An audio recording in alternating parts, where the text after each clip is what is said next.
All right, good morning, Dad. Good morning. Today is Monday, June 16th, and how is it looking out there right now? It, yeah, well, of course, we're talking about Iran and Israel, and yeah, it's quite a spectacular show in one sense, and then yeah, but it continues to be very dangerous. It looks like, we can't be sure, but it looks like we're in for the long haul, and that's, is bad news for Israel in general, I believe. I mean, we can get into the details of that. Israel is certainly doing damage to Iran with their assets on the ground. That's part of the problem. They, set off car bombs, killed more scientists. Not even, not these aren't all nuclear scientists now. They killed an AI guy, I think, last night or the previous day. And they still are. It appears that they're still launching drones from within Iran. At the same time, Iran appears to be rolling up their network. They have captured, identified and seized a number of the vehicles that were carrying these drones. They have captured a number of Mossad agents or collaborators. And from what I understand, it's just like throughout Iran, they're all kind of, you can almost call them vigilante forces are being formed. People are looking for collaborators and looking for, suspicious vehicles everywhere. Uh, I think probably, leading up to the attack, people, I imagine in Iran, they've been hearing about a potential attack from Israel for decades now, right? So it's just like they're hearing about it again, but people weren't really paying that much attention. I'm speculating here, but I think that's probably true. So if there's something that seemed kind of odd, they like, what's that guy making in that little factory over there? I can't really figure it out. They just didn't worry about it. Or, that's kind of a weird truck over there. What's that guy up to? But now, everybody's focused on it. So they're finding these people. And they need to because, again, these on the ground assets have done a great deal of damage to Iran. If you actually did, let's say, deducted that aspect of Israel's attack from the overall Israeli attack, I think you would have a much more even scorecard right now. And because now we're seeing that these, again, Iranian missiles can do a great deal of damage and are increasingly able to penetrate the Israeli air defense system. So we're getting now back and forth volleys of missiles and drones. Apparently, now the Iranians are sending drones into Israeli airspace, and some of them have actually hit their targets. But mostly it's a missile force. And we're seeing, we see the videos on both sides. It's just that as, let's say, non-specialists, we're not members of an intelligence community, so we're not getting the whole picture. This is through the fog of war, and we're dependent on videos that are supplied, and they can be biased in one way or another. But you can see that without a doubt, significant damage has been done on both sides. You said that all battle plans go to hell after the first day of war. So, what do you think Israel's plan was when it launched this sneak attack? And did that plan go completely to hell? Well, it didn't go completely to hell. You have to say to a great extent it was successful. I mean, they did inflict a lot of damage, especially in their decapitation strikes. I mean, they killed a good part of the military leadership and the scientific elite within Israel. Within Iran. So you have to say it didn't, it wasn't a total bust. But I think the objective, of course, the hoped for objective, I imagine the Israelis were a little bit more realistic, or at least some of them were about this, but they were trying to just bring about the collapse of the Iranian government and hopefully plunge Iran into chaos. I think that was their desired outcome, above all. And we're not seeing any signs of that. I mean, Iran is showing resilience. They're fighting back. The people are actually rallying around the Iranian government. I read some story. I think this was from Craig Murray, the former ambassador to Uzbekistan and now a Scottish nationalist. But he said he has a friend who's Iranian and very anti Iranian government. He's living in exile and he hates the government, whatever. And I believe, if I remember correctly, it's his two sons, or it's the man himself and a brother, have, after this attack, in spite of their hatred of the government, they're going back to Iran to fight on behalf of Iran. And I think that tells you a lot. And that seems to be the response, which I don't think should be that surprising. We do this kind of thing again and again. We attack places and we think somehow, or we fool ourselves into believing that people will rise up. But with very few exceptions, the response is for people to really rally around the flag, and you see that happening in Iran. I mean, this was so clearly an unprovoked attack. There's no blame on the government for this. I think everybody understands that. Anybody who's looking at this objectively, this was an attack that just had no justification whatsoever, and killed many civilians, and is doing a great deal of damage to Iran, and the Iranians are angry. So it looks like we're in for a long war, longer than Israel had hoped for. I think there has to be no question that that many of them, I think especially Netanyahu, saw this as an opportunity to bring about American involvement, to get the U.S. to attack Iran directly. If their surprise attack failed, maybe they hoped that it was. Maybe this is a good time just to sort of present my theory on what happened. It's speculation. We're all speculating about what's going on behind the scenes. But let's go back to Trump himself, who I think is true, would have preferred to have a deal. I think that's his nature. We've seen that. But he has, okay, so, let's say that when he went into these negotiations, he began them, he actually was hoping to achieve a deal.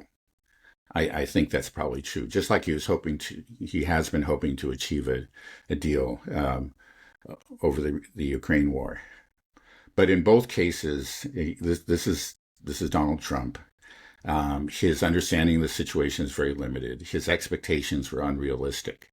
He thought that he could, make these very extreme demands, place extreme demands on Iran and pressure them, and then, they would submit. And that just wasn't going to happen. It just wasn't going to happen. But he probably believed it was. And then as the negotiations began to progress, he had people coming and pressuring him. And the thing is, I think he's probably still reluctant to actually have the U.S. Become directly involved. But they sold it to him with this. He say, hey, we've got this great plan, like something like the Ukrainians did in Russia. And I'm sure he heard about it earlier, but then the incident, the actual attack that took place, Operation Spiderweb, in Russia, just kind of strengthened their position. You say, we've got this, the Israelis have this awesome plan. It's even better than Operation Spiderweb. And they're going to, it's just going to bring down, or it's going to, this is going to really hurt the Iranians where it counts. And it'll just be over real quickly. Okay, if the government doesn't fall, it's going to still be there, but they're going to be ready to negotiate after that, man. And so look, they're not cooperating with you. You gave them 60 days. We're coming up on that deadline. Let's go for it. And I think you probably sold on it, right? This is my theory. I can't know for sure. Nobody can know for sure what happened behind the scenes, except for the people who were actually there. So he was sold on it. And again, with a very naive and unrealistic understanding of the situation, is thinking that, well, we can attack them and then we go back to the negotiating table. Now we'll have our position will be strengthened. And, this is what he was sold on. Now, of course, that was foolish. First of all, he went in, the Iranians weren't going to agree to zero enrichment. And now the Iranians are not going to agree to further negotiations after you've attacked them. And Right. clearly, yeah. So, but this is Trump. This is the guy that we're dealing with. And now he's in this position where, okay, yeah, what they told me is this wasn't so easy. And now it's turning into a nasty war, and they're putting the pressure on me, to send American planes in there. They're saying, hey, we're not able to actually, achieve our objectives there in Iran. We really, the Americans, we Americans have to become involved. And the reports coming out saying that that's what's happening. They're pressuring them. And you just know that that's what's going to happen. Now, I think probably, yeah, just in general, like within the U.S. administration, there are always the realists, who have always fended off the crazies, the ultra Zionists, the anti-Iran hawks. They've always fended them off because we have come close. There's often been moves to have us attack Iran, or to give Israel the green light and support them. Um, but I think maybe what kind of tipped the scale in favor of the crazies was his plan when it came out, and some people were just persuaded, well, okay, this could work, and maybe it'll be short and sweet, but achieves success, but it was partial success. Iran's still standing. Now we got a mess. And now it's going to be. And the other people that were pushing it probably always understood, yeah, there's a good chance this is not going to really achieve its objectives. But once we get this going, then we really will be able to apply leverage. The president will not be able to withstand our pressure, and he'll go in. Now we'll just see with Trump. Will he do it? I think probably he will cave in. Unfortunately, I think he's because of his own foolishness and the people that he's appointed. He's really outnumbered there. By all the Iran war hawks around him, all the ultra Zionists. So he probably will cave in. There's actually a report that just came out that 32 air refueling tankers were deployed to Europe from the U.S., from the continental. And people look at that and say it looks like the U.S. is preparing for a major attack on Iran. Um,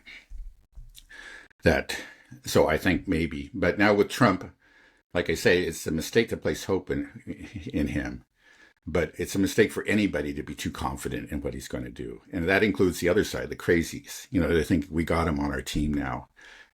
But he might just, again, it just might. I'd probably be too hopeful, but he might just reverse himself and say, hey, I'm not doing this because of pressure from his base and just for his natural aversion to, real messy wars, involving the U.S. So there's just, I think that's the situation. This is my interpretation. This is, I admit it's speculation, but everybody is speculating about this. I mean, it's just based on Trump's past actions. What he's done in like Ukraine. I can provide maybe one other example of how he went into something, just with an inadequate understanding, and then when it turned out to be much more difficult than he thought, he backtracked. And that is, the whole immigration issue. It was just we're going to deport everybody, all illegal aliens. We're going to enforce the law, just across the board. But as you probably know, just a few days ago, he reversed himself on that because he started to find out. He got pressure actually from the businesses saying, we really need these illegal workers in these industries. So it's the same sort of thing, have this can be very boastful and ultra confident. This is what we're doing. But because he doesn't really understand, he doesn't really, put together a team or a strategy to achieve his objective. When he comes up against the hard reality, he backtracks. And just, based on that kind of, I think, a clearly demonstrated personality trait, this pattern of behavior, I think my interpretation of what Donald Trump, did is in the case of Iran is correct. Do you think that Netanyahu and Trump, they really believe that the Iranians would rise up and overthrow their government after this sneak attack? It just seems so insane to believe that. But you saw that press conference that Netanyahu gave afterwards, speaking to the Iranian people. This is your moment. Rise up. You got this. Take back Iran, and we can be great friends again. So you just sucker punch them. And then also just this idea of, does anybody think beyond? Like, okay, when has a Yeah. regime change war ever worked out? You get rid of them and put in a new somebody else in power. It's the same thing in Ukraine, Russia. It's like, okay, you want to kill Putin, then Medvedev comes into power, and then he's going to just liquidate, pulverize Kiev into the ground. Thank goodness you have somebody that's has some restraint, that's in power there, that is willing to Right, negotiate. right. Same Like thing with the Was Iranians. actually Pezeshkian is very moderate. If you were really interested in peace, you would want to keep Pezeshkian in power. Right, right. And it's just so crazy that, Israel doesn't engage in any diplomacy. It's like, if you have an issue with Iran, they don't even try to talk to them. They don't talk to anybody. We talk, we're Israel's lawyer. It's like we're talking on behalf of them, and it's not in Right. our interest at We're all to even be in here. pretending to be a mediator, just as we're pretending to be an uninterested third party in Ukraine. When clearly we're on one side. Yeah, this Right. is So another. we're supposed to be mediating between, like, oh, we'll hash everything out. Don't worry, Israel. And then Israel pulls this sucker punch, apparently in conjunction with the United States. It's just like, how would you think this country would react? Oh, thank you. And then Trump had this plan that, oh, this gave me leverage, that now Yeah, I'll come back. Oh, guys. So now, I'm serious. It's like, no, we were in the middle yeah, of doing a peace deal negotiation, right, and then you tricked us so that your buddy Israel could punch us in the back of the head. Like, right. and Yeah, then no, no, I know it's absurd. I think, like some people, for example, Netanyahu, you're talking. I think the guy knows that there's not going to be an uprising. Probably the Israelis understand it. There are a lot of Americans that are just extremely naive about. One thing is about Iran. Don't forget, it's just the kind of like media coverage that Iran has had over the years and over the decades. It's just so deeply biased in favor of the government opponents there. In fact, like the only Iranians that ever appear on TV in the U.S. Are frankly, a lot of them, I think, are just con artists. They're making money from being on, anti-Iran government here in the U.S. or they're just part of some sort of extremist faction within Iran. And so they just make up these stories, and they constantly, I've seen these reports in the past. They constantly report that, the Iranian people, they're ready to rise up. They're oppressed by these evil theocrats and so on and so forth. That's been the steady drumbeat. So you do get a lot of people in the U.S. who really believe that, and maybe to some extent within Israel too. I think there's no question about it. So I'm sure that a lot of people, because as we've seen, it's like this media coverage really creates is believed by people, is maybe above all by the elite, and it really influences their thinking in spite of maybe some better intelligence that they're shown. So, yeah, to some extent, I think there probably were people that believed this and were persuaded, when they heard about this incredible Israeli plan, were persuaded to go along with it. Now, others, I'm sure, were more realistic, but that's, sometimes you just have to you persuade a couple of individuals who are somewhat naive and affected by mainstream media. And those individuals certainly exist within administrations, and you can tilt the whole thing in your favor and you can win the debate. And that appears to be what happened. right. Where I think this whole plan has gone to hell for Israel is that I don't think Israel expected Iran to recover as quickly as it did.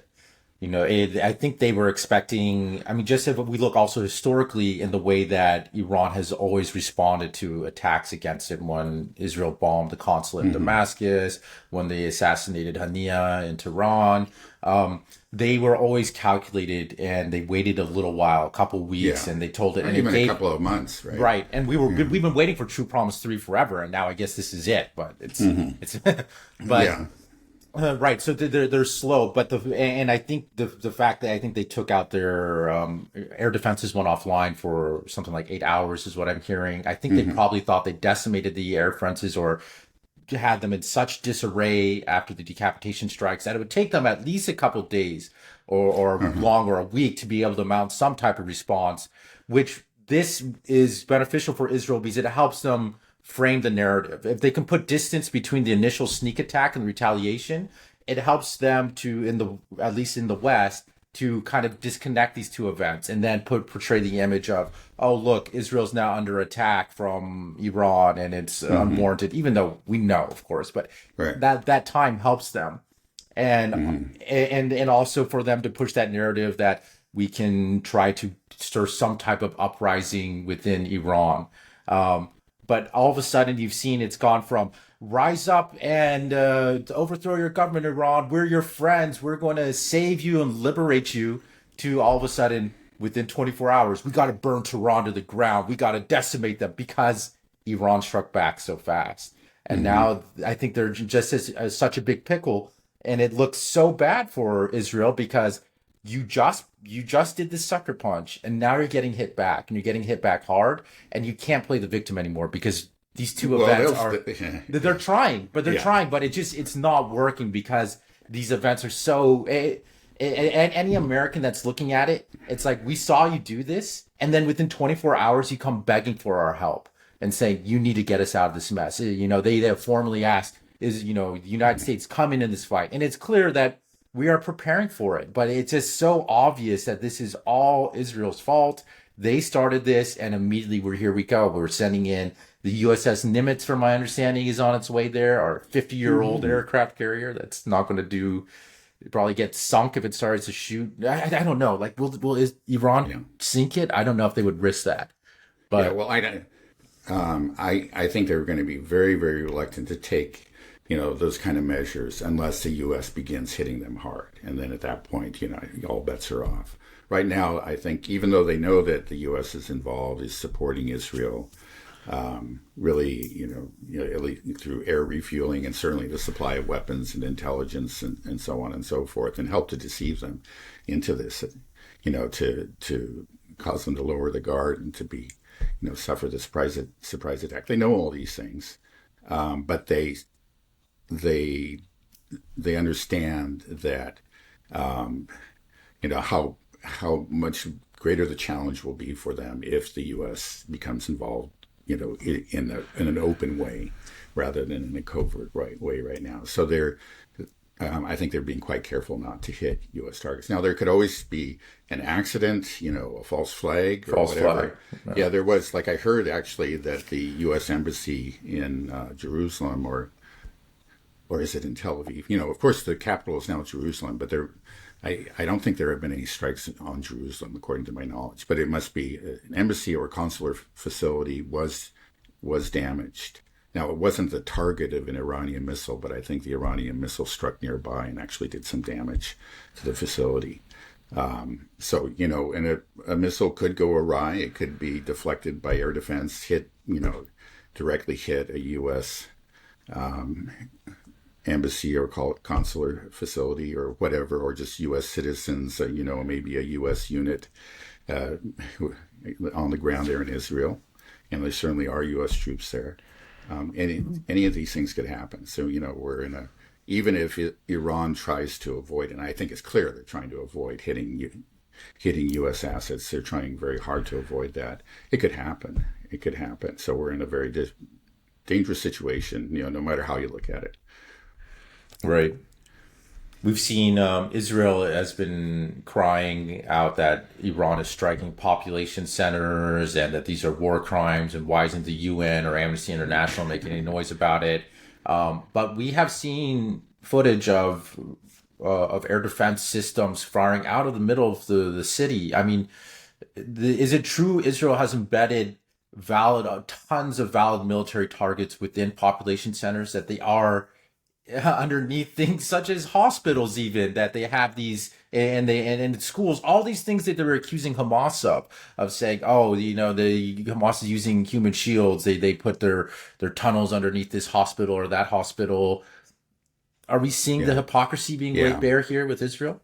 Oh, yeah. Well, on many levels, first of all, crying about hitting population centers right after you struck Tehran, and then you've leveled all of, Gaza. Gaza is almost entirely urban, and you just basically leveled the whole place. So, that's just beyond hypocritical, and it's hard to believe anybody would fail to see through it. But yeah. Also, that seems to be the case. I heard about the hospital. I haven't seen any confirmation of that. But for example, there clearly are air defense batteries right there within the cities, and some of those have been struck and destroyed by the Iranians. And then I think there's what is it? It's like some IDF or center is under a very large building right there in the middle of Tel Aviv.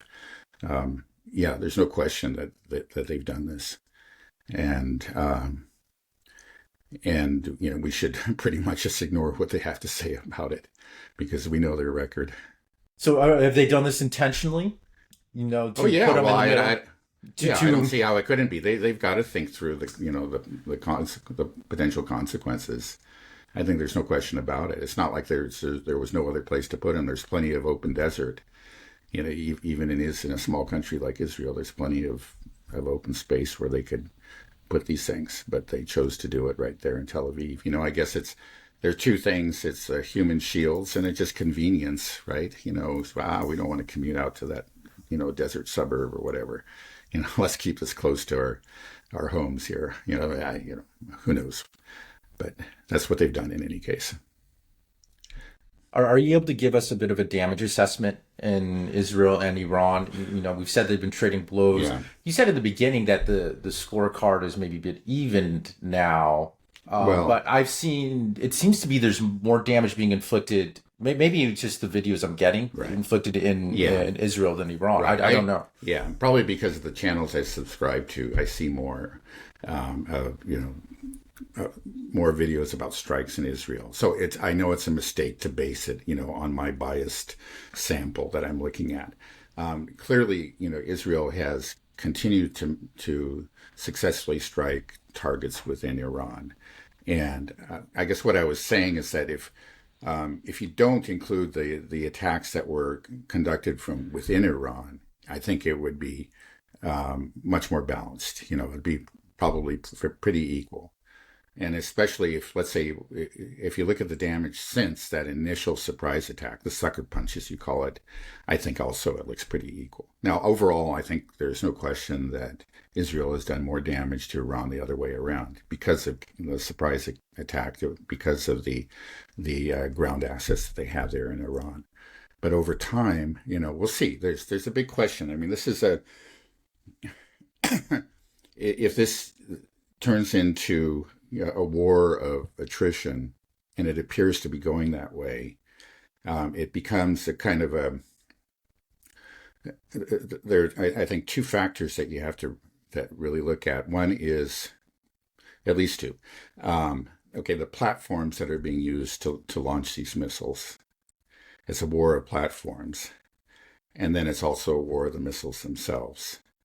Then air defense, I guess, is really a third question, the number of air defense interceptors. Now, let's just deal with the air defense interceptors first. It looks like that the Israelis are starting to run out. People have noticed that in these recent waves of Iranian attacks, you're just seeing much less air defense than you did see in the first wave of attacks. I also just want to say, we say the Israelis, but we have to take in fact that this is not just Israel. This is the United States operating the THAAD systems with its air bases throughout the Middle East. Jordan's involved. The UK's involved. Germany, I think Germany, they had an air refueling tanker that accidentally blipped on its transponder, showing that they were involved as well. So this is the collective West and its vassal puppet states in the Middle East that are defending it. It's not just Israel. That's a very important point. So, I mean, every time you see an Iranian missile, strike the ground in Israel, it hasn't just passed through Israel's own air defense system. It's David Sling, Arrow. People often say the Iron Dome, but the Iron Dome is actually was created and is used to defend against really kind of low technology attacks from places like Gaza, Katyusha rockets, that kind of thing. So it's really not the Iron Dome, but sometimes Iron Dome is kind of just used to describe the overall air defense system. People are using it loosely. And then Patriot systems that have been supplied, THAAD, as he said. And then there are, U.S., yeah, French, British aircraft, ships, U.S. naval vessels that are also firing interceptors. So whenever you see one of these impacts, that this missile has gone through all of that. But in spite of all that, it looks like interceptors are already being depleted within Israel, and there's and all those powers that are allied with Israel. It took them 2 days for the collective Yeah, West. And right. didn't we pull, Pete Hegseth said, yeah, we've diverted air defense assets from Ukraine to to the Middle East. So Right. we I think more assets have been diverted, or at least they're in the process of being diverted now from Ukraine.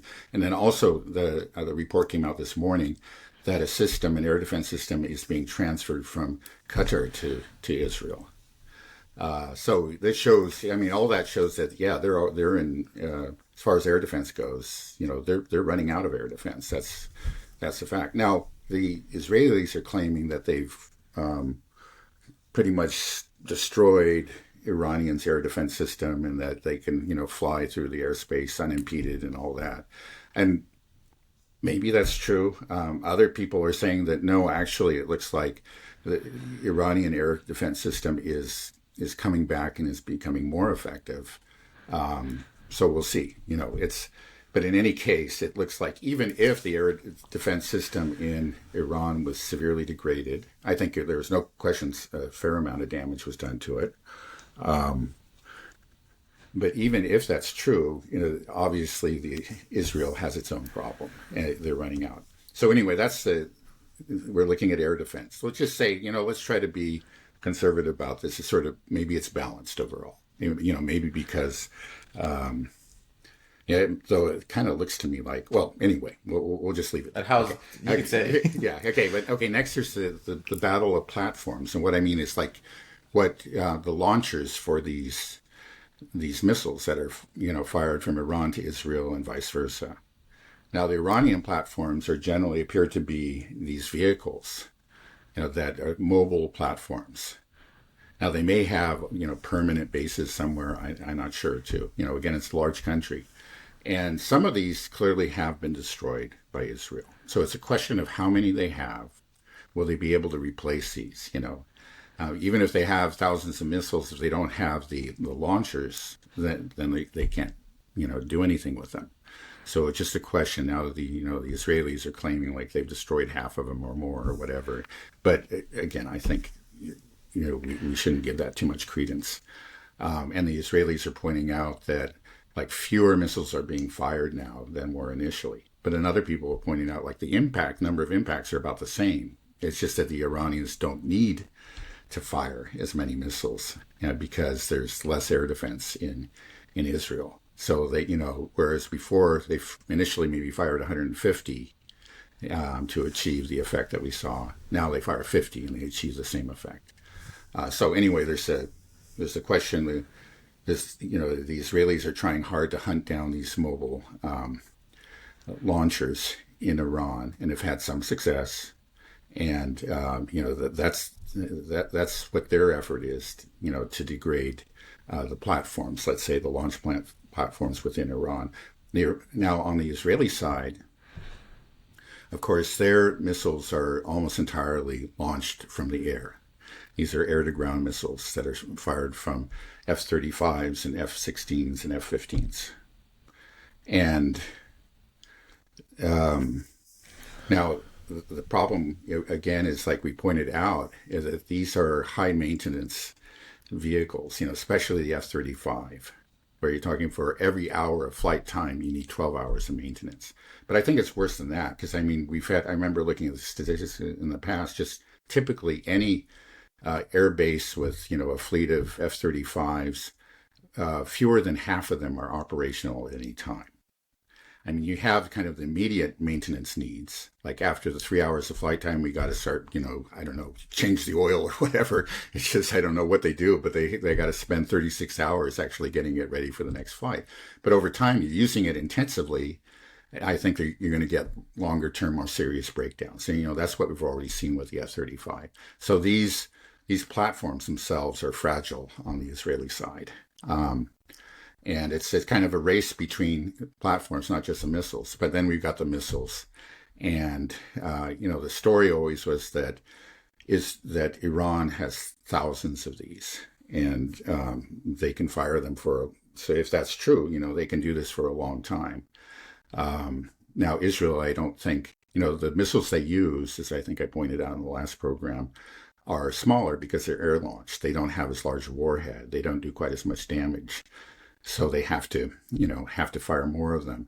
Now I think they probably have a large stockpile of them, and they're constantly being supplied by the U.S. But again, as we saw in the Ukraine war, these stockpiles turned out not to be not to be as large as we imagined. So there we have another kind of another aspect of this war of attrition. So this is what we're seeing. It just, again, there's a great deal of fog of war. I can't say for sure. We don't know, for example, for sure that the Iranians have thousands. I remember in the case of the Lebanon war, we had been told that Hezbollah maybe had 150,000 missiles and rockets of different kinds. And we did see rockets, and some of them were quite sophisticated. We just never really saw the sophisticated ones, and we didn't see, many thousands of missiles and rockets fired into Israel. So either Hezbollah didn't have them, or they just didn't use them. Now, so far, we've seen that Iran does have some very sophisticated missiles. You see that in the missiles. Some of these are coming down clearly at hypersonic speeds. I mean, it's really spectacular. If you've seen these videos, you know what I'm talking about. It's just a question of how many, and we don't know. So, but if indeed Iran has these and they have a sufficient number of launchers, I think it actually looks very, very grim for Israel. Yeah, I've been thinking about just the two platforms we're saying on how Iran is conducting strikes and Israel's conducting strikes. And the more I think about it, it's just so clear to me that the way that the United States and Israel are geared for their offensive capabilities through their Air Force was the wrong horse to bet on. We see that, it's so complicated just to coordinate an attack. You have to get all these pilots trained, very expensive aircraft. You talked about the maintenance. We got to get 200 aircraft up in the air at the same time. We have this big sortie. Now we have to get all these refueling tankers to come in, and then they shoot their rockets when they get close. It's slower moving than any ballistic missile, definitely hypersonic missile. It gives more time for the enemy to prepare. Smaller payload targets. We've already heard of F-35s getting shot down over Iran already. I don't know if you can verify that or not. So it just does. It seems like it's almost like if you're looking at the Iranian side, where they can just load another missile into their launcher. It's mobile. They can move it around, so it's hard to find them and detect them. They can just keep on firing. It's like a muzzle loader versus a repeating rifle in a way. It's just that you just have this is you bet on the wrong horse. Aircraft is not the best way to deliver. And we see it in the Ukraine war. The F-16, we were talking about it forever in the beginning of the Ukraine war, how this was going to be a game changer. And they spent years training Ukrainian pilots, and they get them. And then they get up, and I think one gets shot down almost immediately. It's like we did basically seen the F-16 do nothing in Ukraine. And they spent so much time investing in this program for Ukraine. And it's like, this doesn't work. And so now the U.S., we're going to come in and we bet on the wrong horse. So even if the United States goes into a full-blown conflict with the United States, with Iran, I just don't see how it's going to work, because it's just going to be more of what Israel is doing, just perhaps at a larger scale, but you still have the same problem. This is the same pool of munitions. Israel gets priority over us. It almost seems like Israel gets everything that we have. So if Israel's running out, that means the United States is running out, and we know we're running out because we asked Korea for Patriot missiles interceptors, and now we're taking them from Ukraine. It's clear we don't have enough, and now here we're coming in, and what we're going to do? More of the same. Sure, you can maybe do a little bit more damage to Iran, but then you're going to run out, and then Iran can hit back, and they can hit back harder than you. And so this is what I think is going to happen, is that when the U.S. when we do start to get dragged in and we try to do some our conventional warfare, project our power with our ancient aircraft carriers, and we find out, it's getting targeted. Now we have to move the aircraft carrier out, or we start sending planes over. Our planes start getting shot down. It's going to escalate quickly to say, okay, what is the U.S. What other cards does the U.S. have?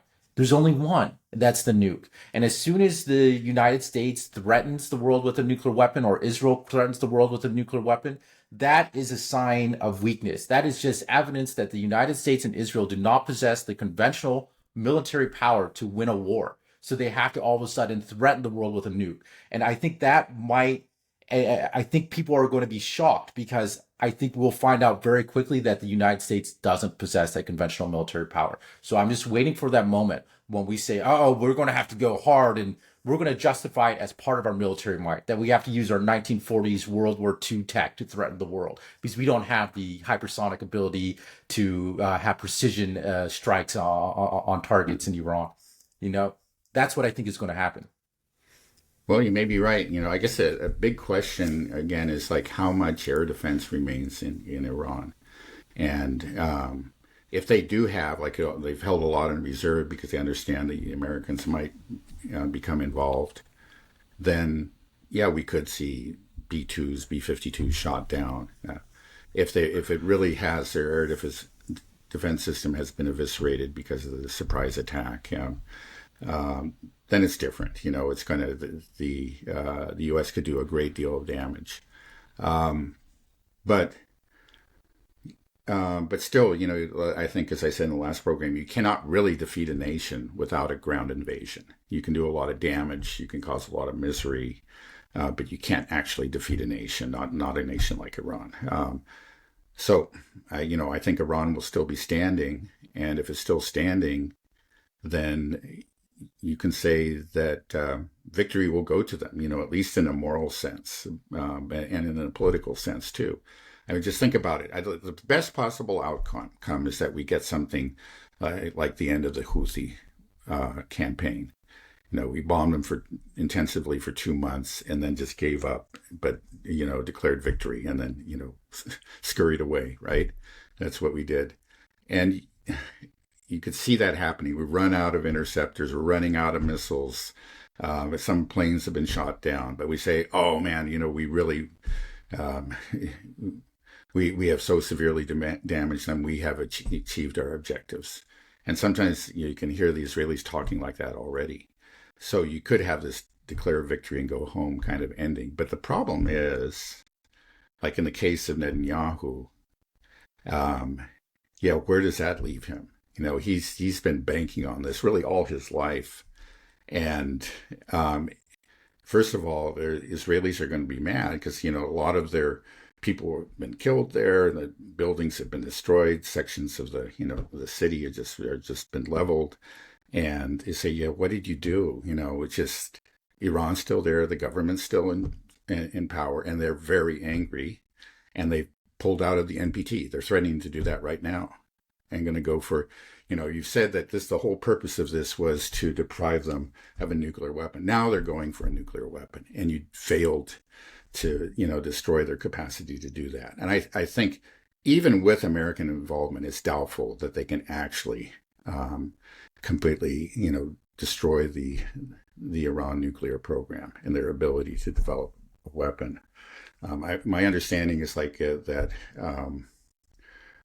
What is it? The Fodro facility. I know I'm pronouncing it incorrectly, but it's one. It's just so deep underground that it was actually designed to survive a nuclear impact, and so that's going to stay, no matter what happens. And I think that we can expect that Iran after this is going to say we have to go nuclear.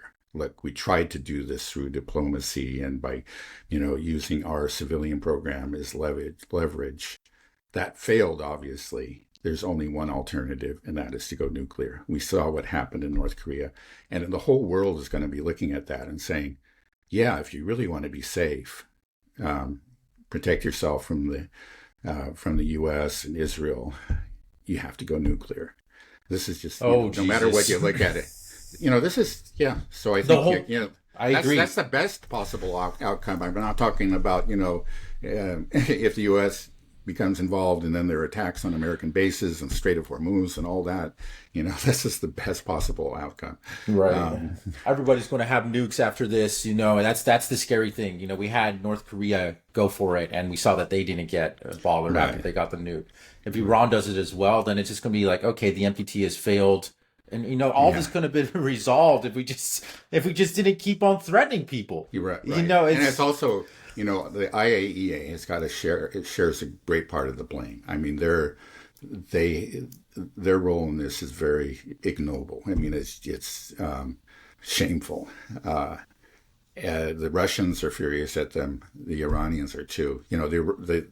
They have not yet condemned the Israeli attack on, the Natanz nuclear facility. And there's another one I know that the Israelis have attacked.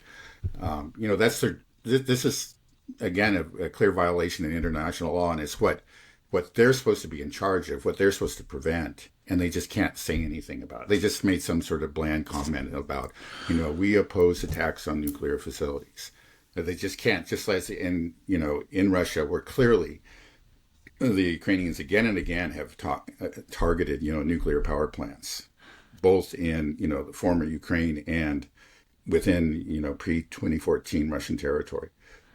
Grossi and the IAEA they won't say anything because they're in the pockets of the West. I mean, they have failed in their most fundamental duties here, and they have to share a big part of the blame. Well, more than just failed. I mean, they were complicit in this attack on Iran, right? From my understanding is that the way that Israel was getting the names of nuclear scientists and the locations of this stuff was through the IAEA, which Iran was gracious enough to allow it in for these inspections, to try to do everything by the book, playing things by the rules, being, just a reasonable player in these negotiations, saying like, okay, yeah, we'll open ourselves up for inspection, do this, and then the IAEA was just a tool of Mossad almost. Yeah, right. Well, again, as we pointed out a couple of times, and then they had that finding, just a day before, I believe it was just a day before the surprise attack, that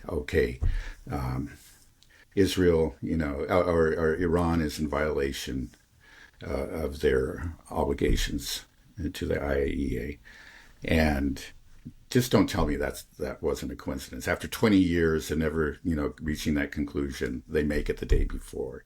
Don't tell me that wasn't coordinated. It was, So again, yeah, you're right. I mean, it's not just that they failed in their obligations, but they were actively involved in actually really undermining their own purpose, their own reason for existence. Yeah, this is really, I don't think people, have fully recognized the scale of the enormity of their crime.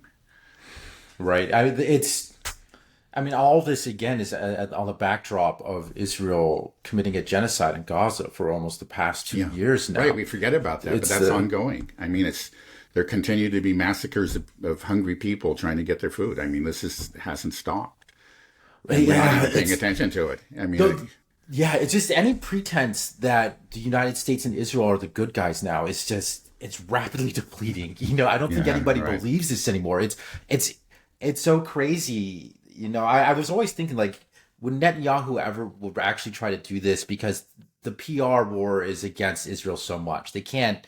They're not going to be able to gain any sympathy when they do this, but they went ahead and did it anyways. Yeah. It's as if we haven't seen what's been going on for the past 2 years. Yeah. Well, again, it's just like they're within their own bubble. Their bubble is the U.S. and their support, their supporters in the U.S. and Israel itself. And within that bubble, it's just like, okay, yeah, the whole world's against us, but that's how it is with the Jews. They're all anti-Semites, and to hell with them. We're going to do what we have to do. I think that's clearly the attitude. Do you think we're fast approaching the point of no return for the United States? I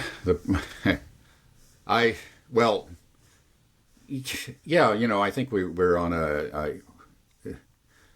a policy course that is taking us over the cliff, so to speak. But again, it hasn't happened. I look out the window, I'm still being supplied with power. I can still go, okay, the prices are significantly higher, but I can still feed myself. That's what most people are thinking. It's still a prosperous country. But I mean, all these policies are hurting us, and the cumulative effect, both our foreign policy mistakes, um, and economic policy mistakes is going to hit hard at some point. I mean, it can't but, and I think we're again seeing the first signs of this. Um, yeah, You're saying how Iran was going to withdraw from the NPT and go for a nuke. I was just thinking that's probably not a good idea, and I hope they don't do it, because if they do withdraw from the NPT, Israel and the US, they will pump that 24/7. See, we told you all along, Iran's trying to get a nuke, and now we got to nuke them. That's what's probably going yeah, to happen. Is that cry's going to get very loud. But instead, yeah. what we're seeing though, correct me if I'm wrong on this. I've been hearing reports that Pakistan is all in with Iran, and they're Mm, saying, "Okay, we got your back, Iran." They're calling on all Muslim countries to come to Iran's aid, and they said, "Okay, Israel, if you nuke Iran, we'll nuke you." And so all of a sudden, it's mm. like, okay, we Yeah, got a yeah, yeah, nuclear yeah, power in here too. That changes the game completely. yeah, Iran, you don't have to go for the nuke because we got them and we got your back. So if they yeah, try to yeah. mess with you, we'll bomb you. So Iran, stay in the NPT. You know it's all BS anyways. Just don't even worry about it. We got it. Don't give them any excuse to try to Yeah. Well, get the US obviously they didn't. involved. Yeah. Well, obviously though, I guess the Iranian point of view is that yeah, we tried to do that. We tried to, show that our good intentions it didn't matter, and it's just like they don't need an excuse. They're just going to do it. They already did it. Right, right. But And we're so, I know. yeah. So, But no, I understand what you're saying. You may be right. That's a difficult question, but I could see the other side of that too. And it's just like, yeah, it's what Pakistan said. That's hugely significant. I'm glad you brought that up because that's there's so much news coming out that sometimes these really what should be earth-shaking news we just hardly notice it, right? But that's very significant. Yeah, they're saying that we're going to what you said. We've got Iran covered. If Israel goes nuclear, we go nuclear against Israel. this is so scary because the US has just all we do is we puff out our chests and say how we're number one. We've been doing that for so long. We are the hyperpower. And now we're being exposed in such a humiliating way, and we don't have anything else to back it up. We don't produce great things. We're not an economic power like we were before, and we don't have any moral power. We look. We've been supporting this genocide in Gaza. We don't have any support Hmm. morally, and we keep on thumping our chest and saying how we're just so powerful, and we're going to be humiliated so incredibly here in Iran that I do think what I was saying before, we will just try to go nuclear sooner, or we push Israel to go nuclear, and we'll try to justify it to maintain just blackmailing the whole world, saying that if you don't accept American US led primacy, US led world order, then we're going to just rage quit and blow up the whole world. We'll just rage quit the solar system. We're out. Like that's what we're doing. I feel like that's where it's going to go, the inevitable conclusion, because we don't have the power here. And then the Yeah. question to pull us back from that break is, can we have some kind of regime change within the United States or within Israel? If things start to get really bad, if people start talking about the Samson option and all this pressure, there's going to be unrest here. It's going to get crazy. And I just, Yeah. and the other thing maybe that could potentially de-escalate the situation, I'm just hoping, is that Israelis, they talk about how, I'm Yisrael Chai, we'll be here forever and we'll dance again. But the reality is one that I think their tolerance for pain is much lower than Iran's tolerance for pain, Yeah. and definitely the Gazans and the Palestinians. Oh, yeah. So they will start to look at their second passport and they'll be like, maybe things weren't so bad back in New York. I'm going to fly back, Yeah. Yeah. and we're going to start to see an exodus. And that's what Israel is supposed to be, the Jewish state. Well, if the Jews all start to leave, then like that population of Jewish Israelis, that's the health bar. Once it gets too low, then okay, project failed, and then it can end. And so that's, I think, what we have to hope. And I think Netanyahu is aware of that, because I saw Ben Gurion Airport is shut down, And I've heard reports that they're not going to let people leave. I don't Oh, know if really? that's true. I haven't heard that. And somebody can leave in the comments if that's true or not. I see so much stuff on X, and I get fooled sometimes. But right now, I think Israelis are in a situation where they might be like, oh, we can't leave, and then they'll get upset with their government, and then maybe something internally within Israel can prevent Yeah, this from going nuclear, because I right. feel like we're at the most dangerous point in the world ever. This makes the Cuban Missile Crisis look like child's play. Yeah, I wouldn't quite say that. I mean, we got very close to the brink, and even if this does go nuclear, it doesn't mean World War III. I mean, it could be a regional catastrophe. I think, but that's bad enough. It is, we are on the edge of the precipice here. Yes, I just wanted to comment on what you're saying about the, let's say, tolerance for pain and maybe the lack of resilience within Israel. Maybe we'll be proved wrong. Maybe they'll prove themselves to actually be very resilient. But we saw, like, within the uh, during the let's say the Gaza. I don't want to call it a war. I won't dignify it with that name. The attack on Gaza following October 7th. Hezbollah supported the Gazans and by firing rockets, really generally very primitive rockets into northern Israel. And so northern Israel was just completely emptied, of its residents. They fled, and it's just the contrast you see was so huge. There was so much more violence directed against southern Lebanon, even before the launch of the war, against Lebanon.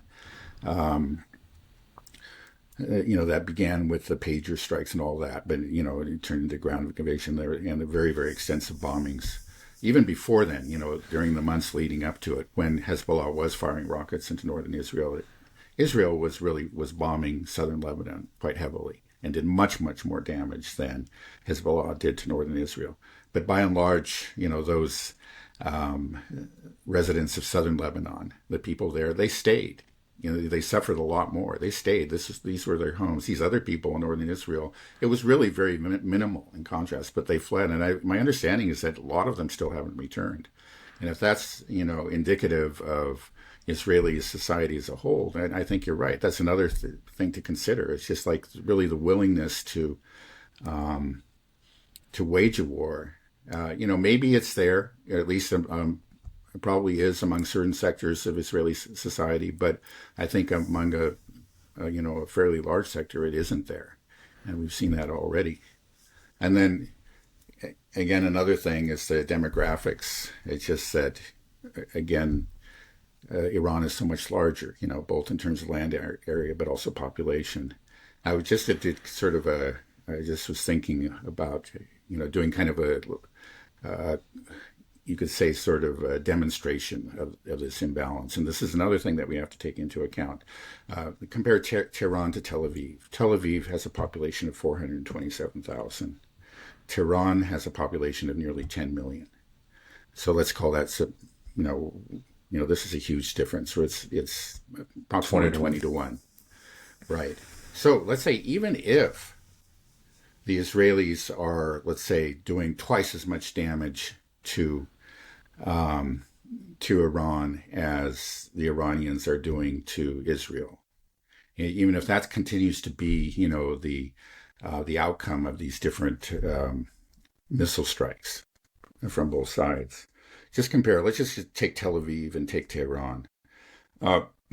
Let's say if Israel just keeps on pounding Tehran, eventually they destroy 10% of Tehran, and they've got a 2-to-1 advantage in the amount of damage that they're doing. Now that may not even be true. Maybe it's 1-to-1 or something. Maybe it'll be less. But let's just say that they give the advantage to the Israelis. So they actually destroy 10% of Tehran. That would be a huge amount of damage. But let's see, Iran continues to strike back. They only do half as much damage to Tel Aviv. But at the end of that phase of the war, okay, 90% of Tehran is still standing. Tel Aviv is gone. And so again, this is another thing that we have to look at. I mean, I'm not predicting this is what's happening. I'm just doing sort of a thought experiment to show the demographic advantage that Iran has. Do you think that Iran is trying to carefully manage escalation? That or are they at the point that they know that this war has begun and we have to keep the pressure on Israel? Yeah, well, no, they're keeping the pressure on, but I think they are calibrating the responses.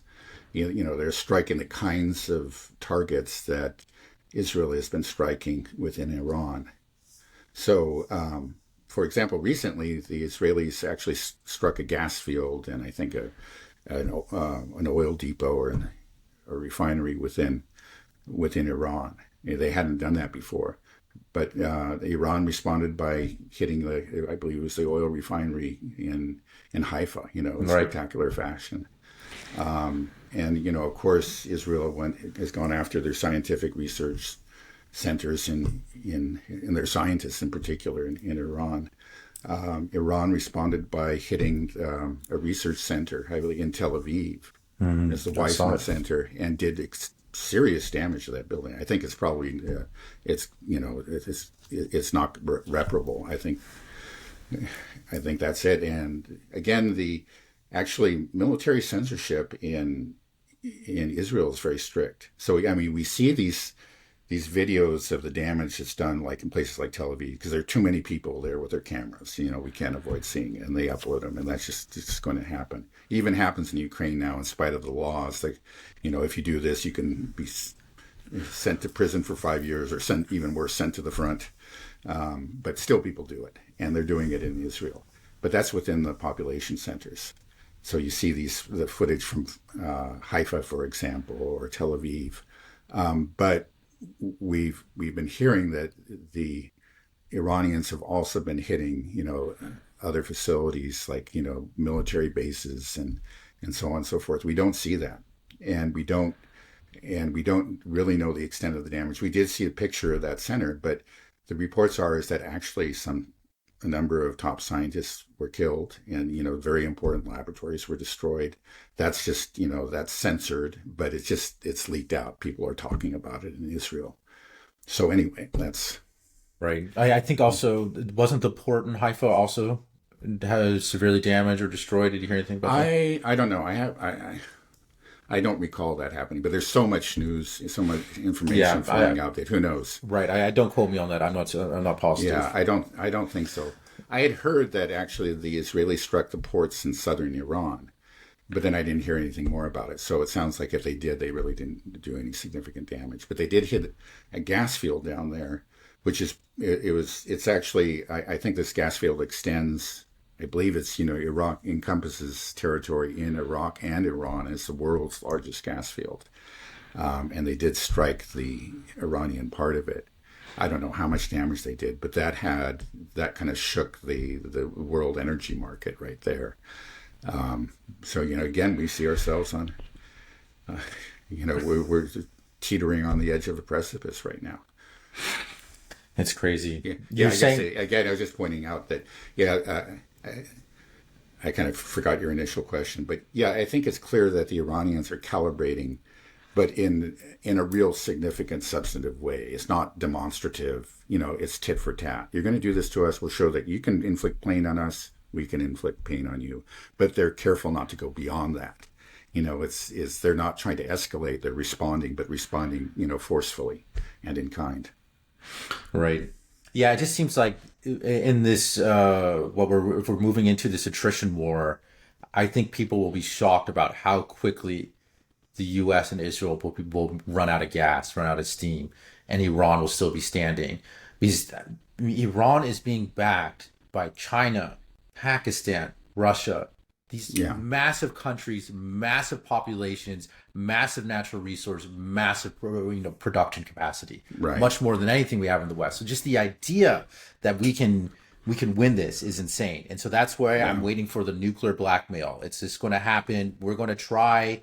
Stupidly enough, we're probably going to try to engage them conventionally. It's not going to work out the way that we expect it to work. And then what do? We'll look like the biggest laughing stock on the world stage. And Trump is not somebody that doesn't like to be made a laughing stock of. And he's going to say, okay, well, we'll show you we're number one. We got the largest nuclear or second largest nuclear arsenal in the world. will blow you to kingdom come. Well, yeah. Again, when you come to Trump, bets are all off. But yeah, that's not very encouraging. We just don't know. It is a possibility. There's just so I many. admit. Yeah, I mean, already the signs of weakness are on the Western side are there. The fact that Israel, first of all, they had to do a sucker punch, but then you're saying that a lot of the attacks are done within Iran themselves. They've been doing car bombings, drone attacks. These are terrorist attacks. Terrorist attacks are what you do against a more powerful enemy because you cannot wage the war conventionally. So you engage in this type of asymmetric warfare. And so you engage in terrorist activity. And if Israel's already having to rely on that right in the beginning to be able to try to do any type of damage, it shows you they're the weaker party. They can't handle it. Right. Well, I think everybody actually understood, and that's one reason why Israel has never done it before. But I think, like I said at the very beginning of this program here, because they came up with this plan similar to Operation Spiderweb. They were able to convince themselves and other people that they could pull it off. It was known that they didn't have the conventional means of achieving any a meaningful victory in Iran, but this gave people the hope, or people were able to be persuaded. I think because they did have this sucker punch, or this very devious or diabolical plan that they have to say, was at least partially successful. This question gets asked a lot: is do you see the U.S. using Israel and its sort of role to maintain primacy, or do you see it really Israel just using the United States, or should we be looking at it that there are just elements within the deep state that are essentially have the same policy as Israel, and they are essentially the one entity? I think there's actually none of this. I don't see how it could possibly be in the interest of the United States to conduct, to support a genocide in Gaza, for example. It's clearly hurt the U.S. around the world. Its reputation, its moral standing is now in tatters because of this. I think John Mearsheimer is completely right that Israel has been a liability, and Iran has. There are Iran haters or hatred in the U.S. independent of Israel. I think that is a factor because of the embassy seizure back in 1979. So that's there. But that's a long time ago. And I think it's a relatively minor factor now. It is about Israel. I mean, it's the Israeli fixation. It's Netanyahu who's been banging the drums. The U.S. has been putting the brakes on it, for time and time again. Most recently we saw under Biden, even crazy old Biden, they even, as we learned, they in fact coordinated with Iran to try to avoid war. They understood it was really bad. This is not good for the United States, and it's been understood that it's not good for the United States for a long, long time. It's just because I think of this particular operation that they came up with, and then they had let's say a frankly and ignorant, uninformed president that was tricked into doing it, that they were able to pull it off this time. But the pressure comes from Israel and its supporters. I mean, you can say, they're not really America firsters, they're all Israeli firsters. I think that's actually an accurate description.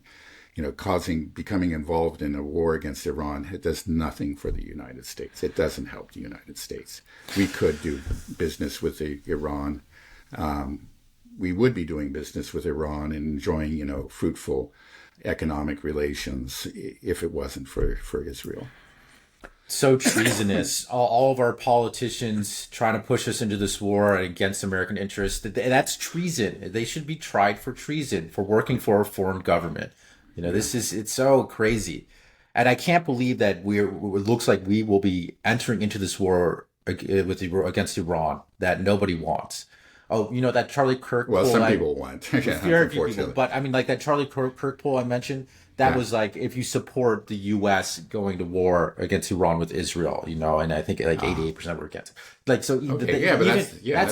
That's the MAGA base right there. Right. Nobody wants this, and so we might be going to this war with Iran. And I bet you, if you put up 2 recruitment booths, one is to sign up for war against Iran. And the other one was a booth that said, sign up to go to war against Israel. I bet you the line to go to war against Israel will be very long, and there will be nobody signing up to go to Iran. And that's just crazy. I mean, no, but people don't want to do either, I think. But there's a lot of hatred towards Israel from what it's been doing in Gaza for so long, and what it's done in Lebanon, and just in you know, we don't have to get into it. But it's just that's so crazy that we might be getting into a war where the majority of the population of the United States does not view the people that we're going to be attacking as the enemy. Instead, the people that we are supposedly our greatest ally is the enemy. Well, I just hope that fact, does affect Donald Trump's thinking. I don't think so. He just watches Fox News. That's what it is. And he's got Lindsey Graham. Same thing with J.D. Vance. I saw a picture with J.D. Vance and Lindsey Graham, and it just made me. I was like, oh man, this is not.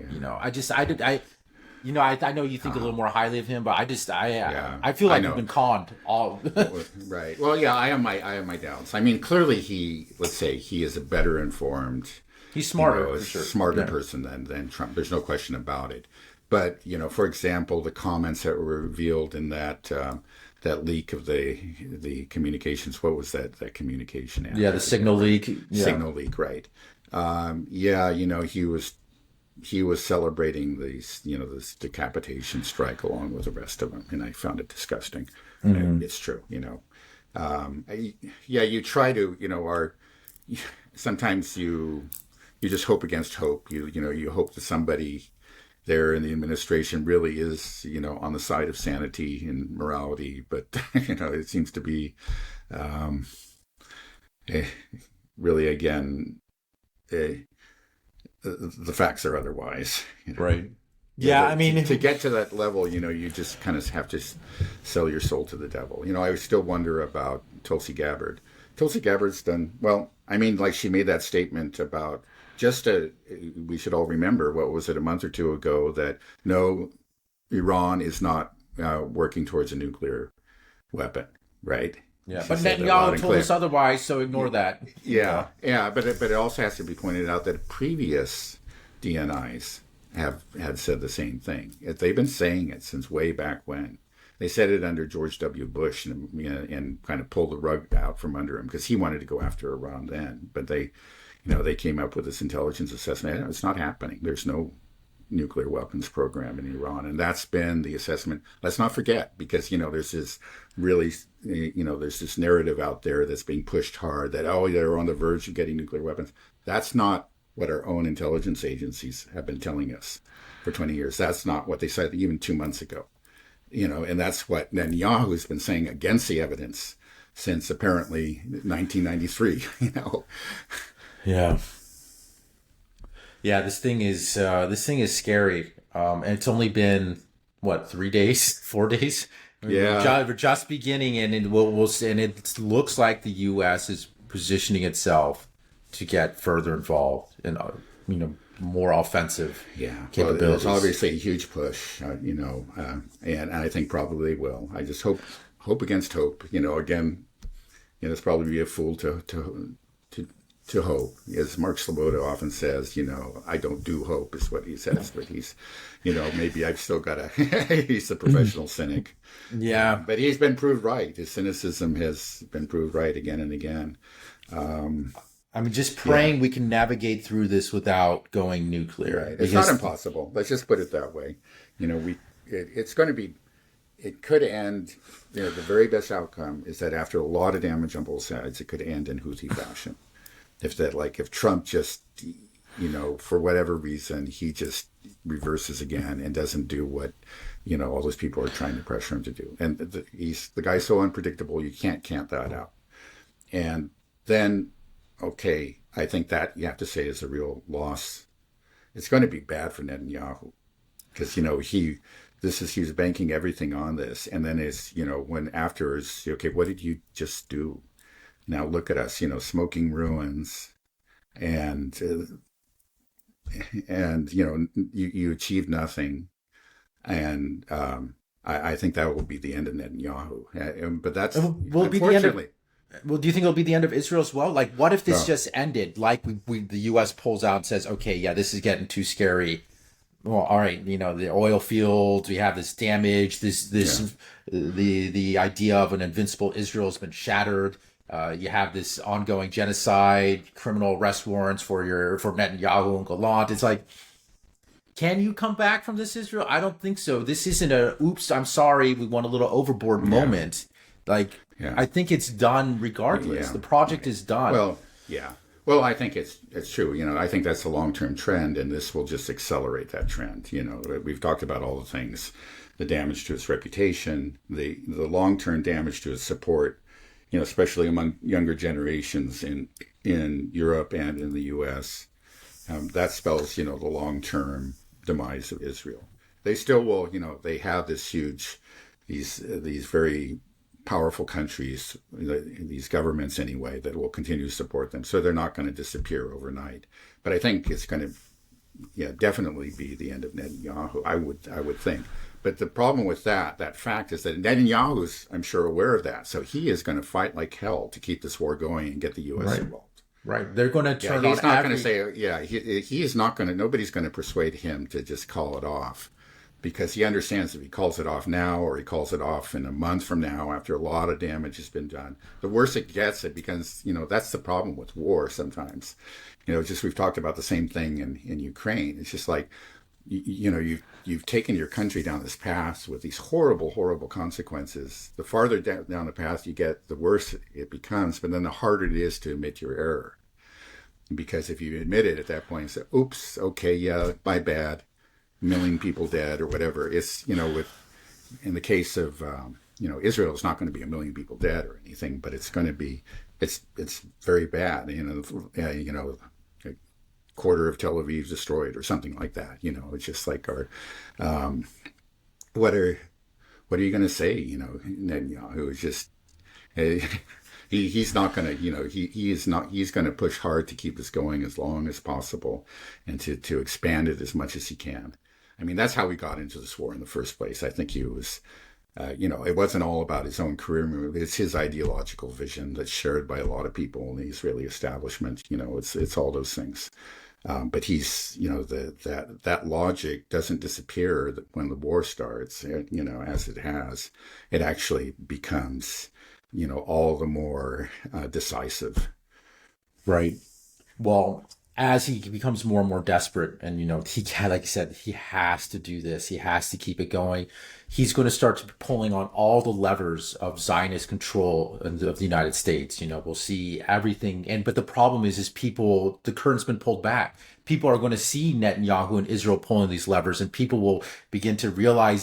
So many people realize already that the amount of control that that Israel has over the United States is disturbing, and we're going to see it very openly when Netanyahu's backed into that corner, right? It's like he has to. He's going to twist everybody's arm. He's going to blackmail every single politician. They're going to bribe everybody they can, tell everybody to do it, and it's going to be going so contrary to U.S. interest here that people will be like, this doesn't make sense. Like this, Right. this is why is this happening? And then they will see why it's happening, and then that just further means the end of Israel. Yeah, right. And certainly in the long run, there's, right now, I mean, there's this huge gap. What is the most recent poll showed that 53% of Americans have a negative view of Israel. Yeah, that's months old. I bet you it's got to be 60, 70% now. Yeah, maybe right. Yeah, but let's just, even with that, 53% have a negative view. But then you look at the Congress, and it's like 99% are just completely in the pocket of Israel. This is a rather embarrassing fact, and it just can't. I think it's unsustainable. It can last. It's lasted for a while, but the gap keeps on growing to the point where I think it just can't be sustained. There's going to be a breakout. I mean, there are going to be politicians who not just the occasional exception like Thomas Massey or whatever, but we're going to see. Reality has to break through at some point into our political system. Right. Oh, it's happening. End of empire, Dad. Let's see. This is it. This is the. Yeah. It was just a matter of time. It could be. I don't know that it will be it, but it could be. I mean, this is huge. I'm not going to argue against that. The empire may very well survive it, but even if it does survive it, it's For just how long?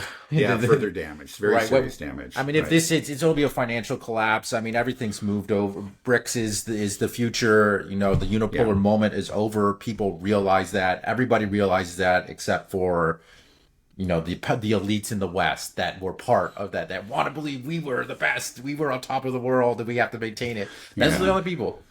Well, they still have a lot of power, Yeah, but not as much as they think they do, and that's what we're seeing, and that's what we saw in everything. We saw it in Ukraine. We saw it with Trump trying to engage, China in a trade war. We saw, and we talk about this war with Iran.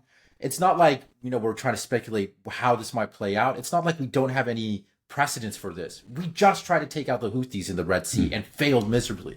So it's not like it's not like we're pulling things out of thin air on how this might go.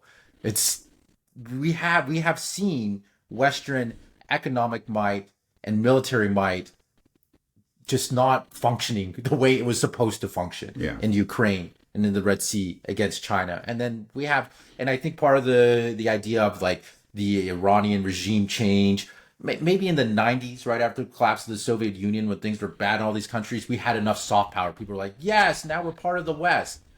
Nobody wants that. We don't have the soft power, right? Don't have the soft power. Yeah. Don't have the economic power. Don't have the we had power. soft power within Iran up until like October 7th, but it's just like the Gaza genocide is pretty much, if what Professor Morandi is saying is true, and I have every reason to believe him, that really ended Western soft power in Iran. You still had, I think it's amazing that there were so many people that, still thought that the West was their real friend somehow. And that, or West is the way we had to go. That's the Westerners are the good people. People don't believe that anymore, and including in Iran. Yeah. And in America. Yeah. No, it's to our shame, I know. Yeah. Okay. All right. Well, I think we can end it there unless there's anything else you want to add, Dad. No, we can end it now. Thanks. Okay. All right. Thanks a bunch. Have a good rest of your day. And everybody stay safe out there. Okay. Bye-bye. Bye.